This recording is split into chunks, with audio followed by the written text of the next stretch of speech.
प्यारे बच्चों नमस्कार। मैं मनीष स्वागत करता हूँ आपके अपने YouTube channel Balaji classes revision के अंदर। जैसा कि आप लोगों को पता होगा कि आज वीडियो ग्राम विकास अधिकारी विलेज डेवलपमेंट ऑफिसर का रिजल्ट आ चुका है। आप लोगों की दुआओं से मेरा उसमें प्री क्लियर है।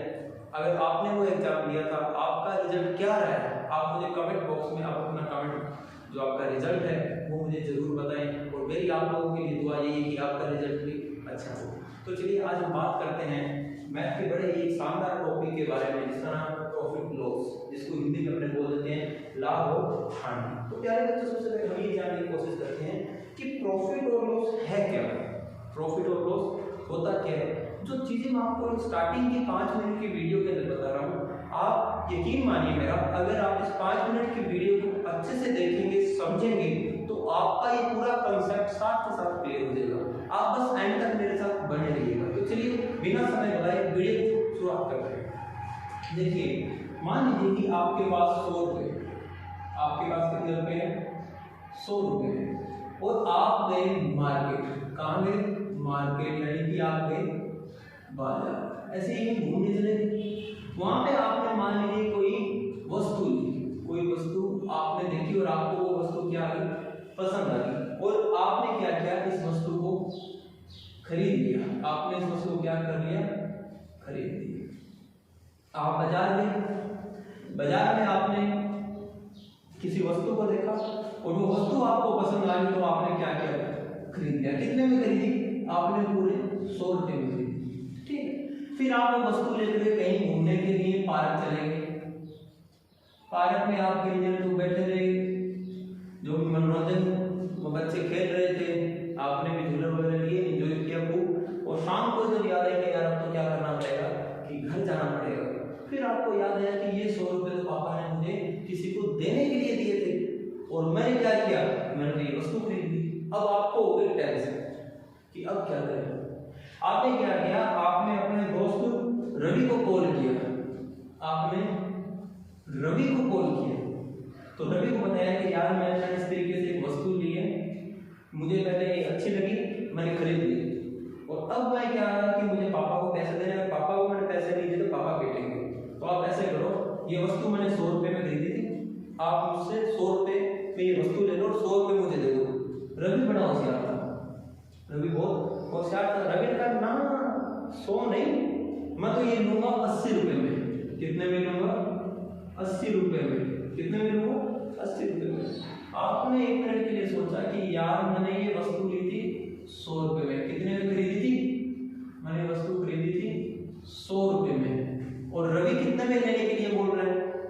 80। यानी आप उसे बेचना चाहते थे, उसका जो विक्रय मूल्य निकला, यानी जो बेचने के लिए आपने जो उसका मूल्य बताया रवि ने, वो कितना बताया? 80 रुपए। आपने दिमाग लगाया यहाँ पे तो मुझे 20 रुपए का क्या हो रहा है? घाटा हो रहा है। 20 रुपए का क्या हो रहा है? घाटा हो रहा है। आपने फोन काट दिया। आपने फिर दोबारा अपने एक फ्रेंड कुछ भी मान लीजिए, जैसे राजू को आपने कॉल किया और राजू को सारी कंडीशन बताई। आपने बताया, इस बार आपने क्या किया? आप बड़े होशियार हो गए। आपने राजू को बताया नहीं कि मैंने वस्तु कितने में ली। आपने बताया इस तरीके से मेरे पास एक वस्तु है, मैंने खरीदी, मुझे पैसों की जरूरत है। तो रवि बोल रहे हैं कोई बात नहीं, मैं वो आपसे 120 रुपए में खरीदूंगा। कितने में खरीदूंगा? 120 रुपए में खरीदूंगा। तो आपने हिसाब लगाया कि मैंने 100 रुपए में खरीदी थी और राजू मुझे कह रहा है कि मैं आपको 120 रुपए दे दूंगा। यहाँ पे क्या खेल हुआ? यहाँ पर भी खेल हुआ 20 रुपए का, लेकिन यहाँ पे खेल हुआ प्लस में, यानी यहाँ पे आपको क्या हुआ? नफा हुआ, फायदा हुआ। ठीक है। तो बस इसी चीज को आप आपने समझना है कि जितने में आपने वो वस्तु खरीदी थी, उस मूल्य को हम क्या बोलते हैं? क्रय मूल्य बोलते हैं। क्या बोलते हैं? क्रय मूल्य बोलते हैं, यानी कि कॉस्ट प्राइस, जिसे इंग्लिश में सीपी बोल देते हैं, कॉस्ट प्राइस। जितने में वस्तु खरीदी गई उसे क्या बोलते हैं? क्रय मूल्य, और इंग्लिश में बोलते हैं कॉस्ट प्राइस। अब जितने में आप वस्तु को बेच रहे थे, जैसे ये भी आप बेच रहे थे 80 में और 120 रुपए में, तो 80 रुपए भी और 20 रुपए भी, ये दोनों क्या है? ये दोनों है विक्रय मूल्य। ये दोनों क्या है? विक्रय मूल्य। इसे इंग्लिश में बोलते हैं सेलिंग प्राइस, यानी कि एसपी। इतने बात क्लियर? तो ये 120 भी क्या है? एसपी है, और ये 100 क्या है? सीपी। आपका, यानी कि कॉस्ट प्राइस क्रय मूल्य। अब देखिए कि जब आपको 100 वाली चीज लेकर आप कम में बेच रहे थे, यानी कि आपको पता है 100 ज्यादा 80 कम है, 100 ज्यादा है और 80 कम है, और वास्तव में ये 100 आपका क्या है, ये क्रय मूल्य है। तो यहाँ से अपना एक लॉजिक निकलता है, देखिएगा थोड़ा सा मैं ये साफ कर देता हूँ थोड़ा सा, कि जब भी आपका क्रय मूल्य, जब भी आपका क्रय मूल्य आपके विक्रय मूल्य से ज्यादा होगा, आपके विक्रय मूल्य से ज्यादा होगा, तो उस कंडीशन में आपको क्या होगा, घाटा होगा। और इसी घाटे को हम गणित की भाषा में क्या बोल देते हैं, हानि बोल देते हैं। क्या बोल देते हैं, हानि बोल देते हैं। जब भी आपका विक्रय मूल्य, यानी कि जितने में आप वस्तु को खरीद कर बेच रहे हो, तो बेचने वाला मूल्य खरीदने वाले मूल्य से कम होगा, तो उस कंडीशन में हमेशा आपको घाटा होगा, हानि होगी। यानी कि इस तरीके से क्रय मूल्य में से विक्रय मूल्य जब अपने घटाएंगे, यानी क्रय मूल्य ज्यादा है विक्रय मूल्य कम है, तो उस कंडीशन में हमें हमेशा ही क्या होगी, हानि होगी, लॉस होगा। आएगा समझ में। दूसरा क्या आता है, देखिए ये आपका सीपी वही कॉस्ट प्राइस, ये आपका एसपी यानी कि सेलिंग प्राइस। इस कंडीशन में देखिए कि आपने खरीदी 100 में और आप बेच कितने में रहे हो, 120 में, तो आप खुद देखिए 100 ज्यादा है, 120 ज्यादा है, डेफिनेटली सबको पता है कि 120 ज्यादा है। तो यहाँ से क्या देखा, जब आपका विक्रय मूल्य क्रय मूल्य से ज्यादा है, जब आपका सेलिंग प्राइस कॉस्ट प्राइस से ज्यादा है, उस कंडीशन में क्या कभी आपको घाटा हो सकता है क्या, कि आप 100 रुपए में चीज खरीदो और 120 रुपए में बेचो, तो वो तो एक नफे का सौदा है, फायदे का सौदा है, घाटा तो नहीं है उसके अंदर। तो उस कंडीशन में आपको हमेशा क्या होगा, नफा होगा, फायदा होगा। और उसे हम गणित की लैंग्वेज में हम बात करें तो क्या बोलेंगे, लाभ बोलेंगे। क्या बात क्लियर है। जब आपका क्रय मूल्य विक्रय मूल्य से कम हो, या मैं इसको कैसे भी बोल सकता हूं कि जब विक्रय मूल्य क्रय मूल्य से ज्यादा हो, तो हमेशा ये हमें क्या होगा, लाभ होगा। क्या इतनी बात समझ आ रही है। लाभ के लिए क्या कंडीशन होनी जरूरी है, लाभ के लिए कंडीशन होनी जरूरी है कि विक्रय मूल्य का क्रय मूल्य से ज्यादा होना जरूरी है, विक्रय मूल्य का क्रय मूल्य से ज्यादा होना जरूरी है, और जितना इसका अंतर होगा वही हमारा लाभ होगा। क्या बात समझ। अब देखिए हानि क्या हुई कि क्रय मूल्य और विक्रय मूल्य का जो अंतर होगा, क्रय मूल्य और विक्रय मूल्य का अंतर होगा, अगर वो अंतर आपका नेगेटिव है, अगर आपका अंतर क्या है, नेगेटिव है, तब आपको हमेशा ही क्या होगी, हानि होगी। अगर आपका ये डिफरेंस, आपका अंतर पॉजिटिव है, उस कंडीशन में हमेशा ही आपको क्या होगा, प्रॉफिट होगा। क्या होगा, हमेशा प्रॉफिट होगा। कब, जब आपका डिफरेंस क्या हो, पॉजिटिव हो, जब आपका डिफरेंस क्या हो, पॉजिटिव हो। क्या इतनी बात क्लियर है। तो आपको यहाँ से पता चला क्रय मूल्य क्या होता है, जिस मूल्य पर कोई वस्तु खरीदी जाती है उसे हम क्रय मूल्य बोलते हैं, और जिस मूल्य पर कोई वस्तु बेची जाती है उसे हम विक्रय मूल्य बोलते हैं। जब क्रय मूल्य ज्यादा होता है, विक्रय मूल्य कम, तो हमेशा ही हमें हानि होती है, और जब विक्रय मूल्य ज्यादा क्रय मूल्य कम, तब उस कंडीशन में हमेशा हमें क्या होता है, लाभ होता है। क्या इतनी बात क्लियर है। ठीक है। अब देखिए हम बात करते हैं लाभ प्रतिशत और हानि प्रतिशत के बारे में। या ऐसे करते हैं, थोड़ा सा एक क्वेश्चन देख लेते हैं, बिल्कुल बेसिक सा क्वेश्चन, आपको भी मजा आएगा, एक रिदम बना लेंगे। तो वो बिल्कुल रूट से बिल्कुल बेसिक से लेकर चल रहा हूं कि मान लीजिए राम बाजार गया और राम ने कोई वस्तु खरीदी, मान लीजिए कोई साइकिल खरीदी। साइकिल कितने में खरीदी, साइकिल खरीदी मान लीजिए आप 5000 रुपए में, 5000 रुपए में खरीदी, और उसे वो बेचता है 5550 रुपए में, 5550 रुपए में। तो बताइए इस कंडीशन में इसे लाभ होगा या हानि होगी, लाभ होगा या हानि होगी। अब देखिए बेचा गया मूल्य खरीदे गए मूल्य से कम है या ज्यादा है, आपको खुद को पता है कि ये तो ज्यादा है, किससे, खरीदे हुए मूल्य से। तो सिंपल सी बात है, जब बेचा हुआ मूल्य खरीदे हुए मूल्य से ज्यादा होगा तब हमें क्या होगा, लाभ होगा। कितने का लाभ होगा ये ज्ञात करने के लिए हम सूत्र के अंदर रख देंगे, यानी हमें पता है कि हानि को यहां से हटा देते हैं। लाभ बराबर क्या होता है, विक्रय मूल्य माइनस क्रय मूल्य। विक्रय मूल्य कितना है, 5550, और क्रय मूल्य कितना है, 5000। तो इसका अंतर कितना आएगा, 550 रुपए का। अब ये देखिए अंतर पॉजिटिव है नेगेटिव है, पॉजिटिव होगा। अभी मैंने आपको बताया कि जब आपका डिफरेंस पॉजिटिव आए उस कंडीशन में हमेशा आपको लाभ होता है। क्या ये बात क्लियर है। इसी क्वेश्चन के अंदर थोड़ा सा ध्यान दीजिएगा कि इस क्वेश्चन को अगर मैं ऐसे बनाऊं कि राम ने कोई साइकिल खरीदी 5,000 रुपए में और उसको बाजार से घर पे लाने का कोई भाड़ा मान लीजिए, कुछ भी मान लीजिए, भाड़ा हो गया 400 रुपए। कितना हो गया?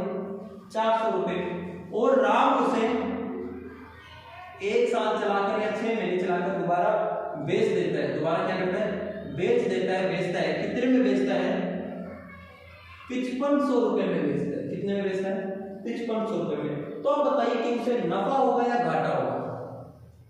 देखिए एक चीज बता देता हूं आपको, कभी भी माल भाड़ा या टैक्स या इसी तरह के कोई भी एक्स्ट्रा आपको चार्ज बता देता है, तो वो चार्ज आप हमेशा क्या करोगे, आपका जो क्रय मूल्य होता है, आपका जो कॉस्ट प्राइस होता है, उस कॉस्ट प्राइस में आप क्या करोगे? ऐड कर दोगे। तो देखिए 5,000 रुपए में उसने खरीदी, यानी कि दुकानदार को उसने 5,000 रुपए दिए। अब बाजार से या कहीं से उसने खरीदी है, जिस स्थान से उसने साइकिल खरीदी है उस स्थान से जब वो अपने घर पर लेकर आएगा तो वो भाड़े के रूप में कितने रुपए देता है? 400 रुपए देता है। यानी कि ये 400 रुपए लगे किसके लिए? साइकिल की वजह से लगे, साइकिल के लिए तो लगे हैं। तो ये 5,000 के अंदर ही क्या हो जाएंगे? ऐड हो जाएंगे। तो अब हमें ये साइकिल कितने की पड़ेगी? ये साइकिल हमें पड़ेगी 5400 रुपए की पड़ेगी। कितने की पड़ेगी? 5400 रुपए की पड़ेगी। और वो बेचता कितने में? 5500। अब बताइए 5500 ज्यादा है या 5400 ज्यादा है? 5400 ज्यादा है या 5500? हाँ 5500 ज्यादा है। क्या है? 5500 ज्यादा है। कितना ज्यादा है? 100 रुपए ज्यादा है। तो देखिए अंतर आया पॉजिटिव। हमें बताइए क्या होगा? ये लाभ होगा। क्या इतनी बात नहीं है? अगर मान लीजिए 5,000 में बेचता, कितने बेचता? 5,000 में। उस कंडीशन में देखिए 5400 ज्यादा है या 5,000 ज्यादा है? बिल्कुल 5400 ज्यादा है। यानी कि कॉस्ट प्राइस है वो 5400 है और जो सेलिंग प्राइस है वो 5,000 है। कॉस्ट प्राइस ज्यादा है। कितना? 400। तो ये आया नेगेटिव के अंदर। तो नेगेटिव आया इसका मतलब ये क्या होगा? ये हमारी हानि होगी। ये नेगेटिव जैसे मैं आपको दोबारा बता देता हूं कि जब हमारा, मैंने आपको बताया कि क्रय मूल्य ज्यादा हो तो क्रय मूल्य हम आगे रखेंगे 5400, सॉरी विक्रय मूल्य आगे रखेंगे 5,000 और क्रय मूल्य अपना है 5400। जब आप घटाओगे तो क्या होगा? ये 400 का डिफरेंस, अंतर कितने का है? 400 का। अंतर निकालो करो, ठीक है? अंतर है 400 का। बड़े बड़े वैल्यू देखिए 5,000 बड़ा है या 5400 बड़ा है? बिल्कुल 5400 के साथ साइन किस चीज का है? माइनस का। तो यहाँ पे माइनस लगा दो तो नेगेटिव वैल्यू आ गई। नेगेटिव वैल्यू का मतलब क्या है? लॉस, यानी कि हानि। इतनी बात क्लियर? ठीक है। अब देखिए हम बात करते हैं लाभ प्रतिशत या हानि प्रतिशत के बारे में। ये किस तरीके से हम ज्ञात करेंगे उसको भी थोड़ा सा समझते हैं। देखिए क्या है कि थोड़ा सा ध्यान दीजिएगा। अगर आपने मेरी परसेंटेज वाली क्लास लगाई तो आपने क्वेश्चन देखे होंगे कि इसको वैल्यू 10 से हो जाती है 9, तो देखिए इसमें कितने की कमी हो रही है? 1 की कमी। मान लीजिए किसी वस्तु का पुराना मूल्य था 10 रुपए, यानी कि ओल्ड प्राइस क्या है? 10 रुपए और न्यू प्राइस है 9 रुपए। तो न्यू प्राइस ओल्ड प्राइस से कितने ज्यादा या कम है? 1 रुपया कम है। अब ये 1 की कमी किस पर हुई है? न्यू प्राइस पर हुई है, ओल्ड प्राइस पर? बिल्कुल ओल्ड प्राइस पर हुई है। तो हम क्या करते हैं? ओल्ड प्राइस को नीचे रखते हैं और परसेंटेज निकालने के लिए 10 से गुणा करते हैं, तो ये हमारा क्या आ जाता है? 10% आ जाता है।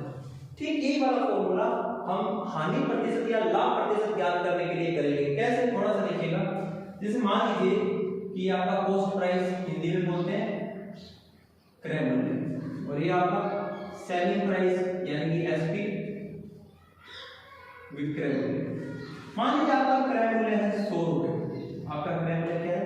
100 रुपए और आपने वस्तु को बेच दिया 120 रुपए में।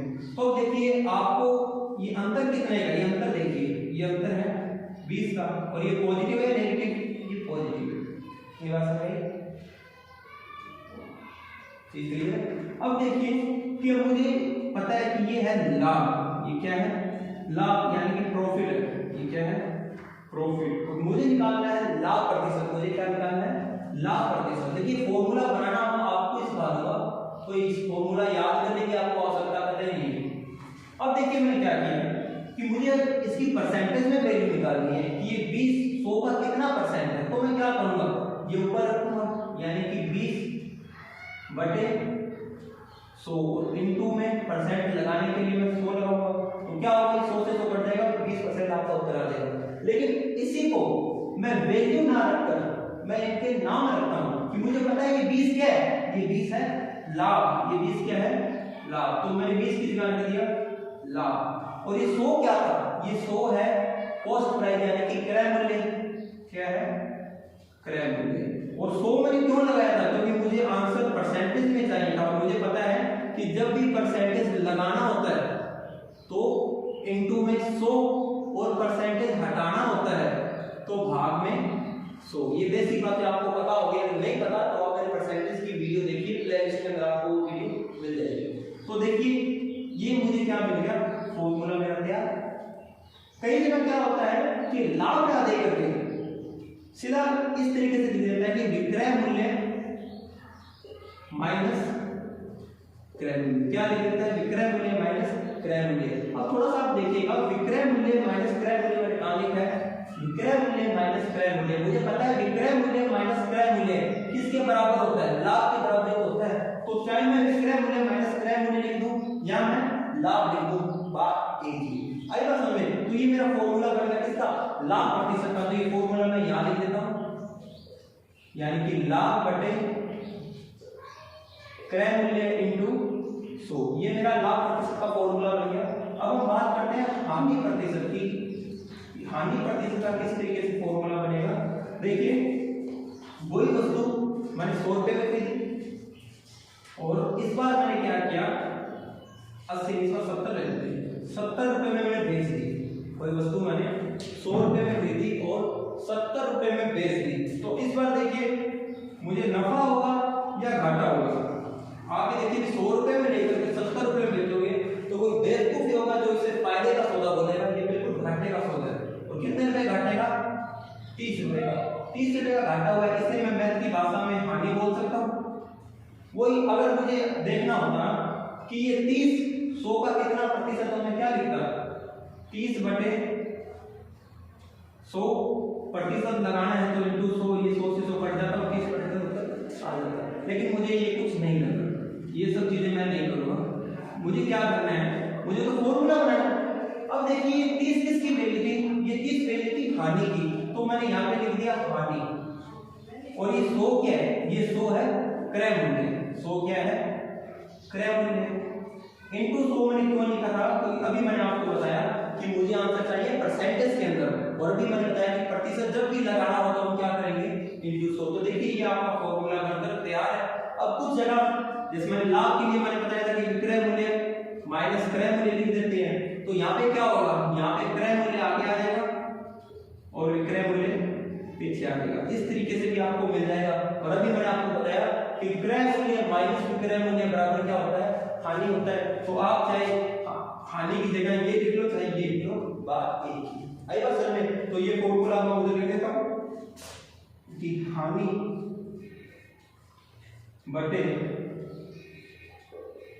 क्रय मूल्य इनटू 100। ये 4 फॉर्मूले आपके होंगे, ठीक है। आपको बेसिक आना चाहिए, ट्रिक आप जितनी मर्जी सीख लो बहुत अच्छी बात है। अगर आपको कोई ट्रिक आती है इसमें कोई बुराई वाली बात नहीं है, लेकिन आपको बेसिक नहीं आता इसमें बहुत बड़ी बुराई है।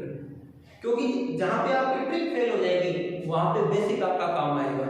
आई बात समझ में? तो ट्रिक तो क्या है कि कई बार होता है भूल जाते हैं, लेकिन अगर बेसिक हमारा क्लियर है, कंसेप्ट बिल्कुल एक एक चीज क्लियर है, पॉइंट टू पॉइंट हमारी चीजें क्लियर है, तो यकीन मानिए आपकी जो ट्रिक है आपको कभी भी याद नहीं करनी पड़ेगी। क्योंकि ट्रिक कोई जो भी टीचर होता है वो माँ के पेट से ट्रिक लेकर पैदा नहीं होता, वो इन्हीं बेसिक कंसेप्ट को समझता है, बेसिक चीजों को समझता है, यहीं से ही ट्रिक बनती है। आप मेरा यकीन मानिए, आप मैथ के 4-5 टॉपिक अच्छे से कंसेप्ट से कीजिए तो ट्रिकें आप खुद बनाने लगेंगे। आपको किसी यूट्यूब पर सर्च नहीं करनी पड़ेगी किसी पर्टिकुलर टॉपिक के लिए कि फलाना टॉपिक की कोई ट्रिक। तो चलिए आगे हम चलते हैं, कुछ प्रश्न करते हैं, उसके बाद जो भी इसका नेक्स्ट पार्ट हम नेक्स्ट वीडियो में करेंगे, लेकिन फिर आप लोग कुछ क्वेश्चन करते हैं। देखिए एक प्रश्न है, अब मैं थोड़ा शॉर्ट में लिखूंगा, थोड़ा शोर होते हैं यहाँ पे, आप एडजस्ट कर लीजिएगा। जैसे किसी वस्तु का क्रय मूल्य है 1000 रुपए और विक्रय मूल्य है 1250 रुपए, तो आप ये बताइए कि इसे लाभ होगा या हानि। बिल्कुल बेसिक क्वेश्चन है, अगर लाभ या हानि जो भी होगा तो उसे आप परसेंटेज में भी ज्ञात कीजिए, ठीक है। लाभ या हानि जो भी होगा उसे आप परसेंटेज में भी ज्ञात करना है। तो देखिए सिंपल सी बात है कि यहाँ पे विक्रय मूल्य जाता है क्रय मूल्य से, तो इस कंडीशन में क्या होगा, हमें लाभ होगा। तो लाभ के लिए क्या होता है, लाभ के लिए होता है विक्रय मूल्य माइनस क्रय मूल्य। विक्रय मूल्य की वैल्यू कितनी है, मैं यहाँ देता हूँ। विक्रय मूल्य की वैल्यू है 1250 और क्रय मूल्य की वैल्यू है 1000 रुपए। अब मैं क्या करता हूँ, 1250 में से 1000 घटा दूंगा तो 250 रुपए मुझे क्या होगा, लाभ होगा। ये तो आ गया मेरा पहला आंसर। लेकिन उसने क्या पूछा है कि अगर लाभ या हानि जो भी आता है उसको परसेंटेज में भी ज्ञात करना है। तो अभी मैंने परसेंटेज के लिए बताया कि लाभ परसेंटेज के लिए मैं क्या करूंगा, लाभ बटे क्रय मूल्य इंटू 100। तो लाभ कितना है 250, क्रय मूल्य कितना है 1000 इंटू 100, 3 0 से